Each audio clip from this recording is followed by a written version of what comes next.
నా పొలం పన్న టైం అయింది. ఉండరా, వాడు క్యారీ పట్టుకొని వస్తున్నాడు, మాట్లాడిద్దాం. లేకరా, యాడికి పోతున్నావు?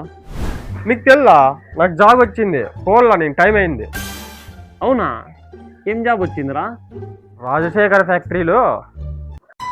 ఇప్పుడు రాజశేఖర్ గారికి గొడీల ఫ్యాక్టరీలో జాబ్ వచ్చిందని చెప్తే నాయలు పార్టీ అడుగుతారు, కాబట్టి యా జాబ్ రాలేదని చెప్తాను. ఏంటి బాబా అన్న, ఇంకోసారి అన్న. కాబట్టి యా జాబ్ రాలేదని చెప్తాను. యా జాబు రాలే, క్యారీ తోటలో చేయబోతున్నా మీద ఊరికే అట్లా అన్నా. నా చెప్పల్లా, నువ్వు నన్ను చెప్తావానికి. చెప్పురా. నీకు ఈ జాబ్ రావడానికి కారణం ఎవరో తెలుసా? మా అన్ననే. అయిపోయింది, బతికి అయిపోయింది, నీకు కొత్త చెక్కేస్తారులే ఈ రోజంతా. అవును అన్న, సారీ అన్న, క్షమించన్నా నన్ను అబద్ధం చెప్పినందుకు, ప్లీజ్ అన్న. ఇంత ధైర్యం ఉంటే నాకే అర్థం చెప్తావా? గోలీ ఫ్యాక్టరీ లేకరా, నీ జాబ్ పీకేస్తా.